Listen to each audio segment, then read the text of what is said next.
Chapter 13. The Eye of the Hurricane. Kat called out to us from the kitchen that we were wanted back in the living room. When we got there, Aunt Gloria had finished her brandy and was staring at the bottom of the glass, and her lips were turned down, which meant she was sad, and her eyebrows were hunched together, which meant she was also cross.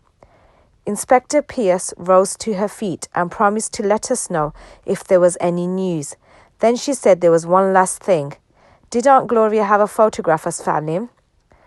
Aunt Gloria took a credit card holder out of her handbag.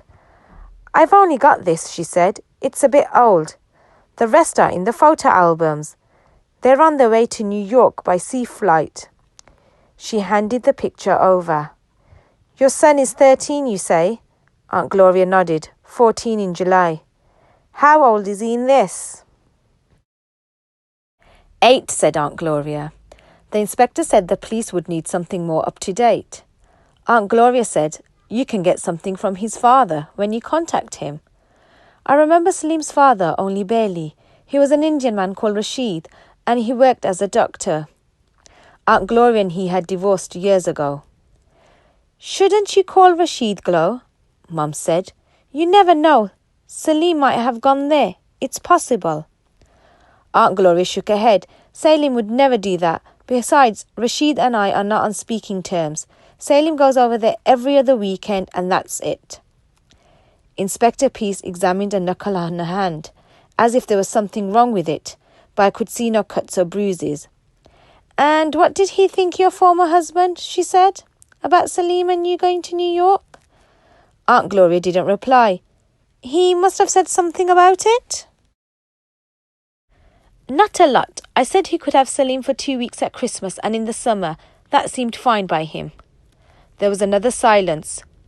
Who knows, Aunt Gloria added. Maybe he does have something to do with this, and that's what you're driving at, isn't it?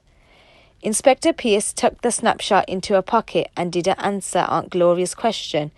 This and your description will do for now. She stood up. This is my card with my direct phone number. I'll leave it here on the mantelpiece. If Salim comes home or gets in touch, or if you have any further thoughts, call me. Aunt Gloria shrugged and said nothing, but Dad and we would. Then he showed her and the other policeman to the front door, and they left. I watched from the window as they got into a white and blue police car and drove away. Mom asked Kat to help her prepare some sandwiches. Aunt Gloria had another brandy. Dad came back and opened a bottle of wine. That made it just like Christmas evening. Except it was getting late and it was still light outside, and nobody was telling jokes or acting jolly. Do you mind if I smoke? Said Aunt Gloria. Nobody answered. She took the silence as permission and lit up a cigarette and sat puffing in silence, even after Kat put a plate with cheese and lettuce sandwiches on her lap. She stared into space, inhaling and exhaling. Apart from her arm travelling with the cigarette holder up to her lips, on average every 12 seconds, she was still. It was a strange silence. I realised that ever since Aunt Gloria had arrived in our house, she'd hardly stopped talking or moving. Well, said Mum after everybody had munched what they could off their sandwiches. Me too, Dad too, Mum one, Kat a half, Aunt Gloria none. Well, said Dad. I almost expected him to say another fine mess again, but he didn't. How was work today, Ben? Mum said. It was a question she asked him every day. Work? Said Dad. He shrugged. Okay. The barracks sits empty now and all locked up. The concrete crusher's going on Thursday. I've a new job on now, down Peckham Way.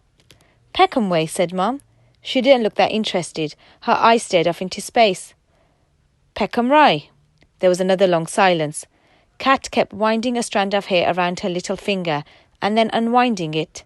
I wanted to ask her what she was trying to achieve, but she saw me looking at her and scrunched up her face. So instead I said, About Salim. Everyone started. I've some interesting theories which might... Hush, love, Mum said. This isn't the time for your theories. A deep silence fell on the living room after that. I heard the whir of the central heating. A kitchen tap dripped. Dad jangled some change in his pocket. I wondered what the silence was in weather terms. It was hardly the calm after the storm.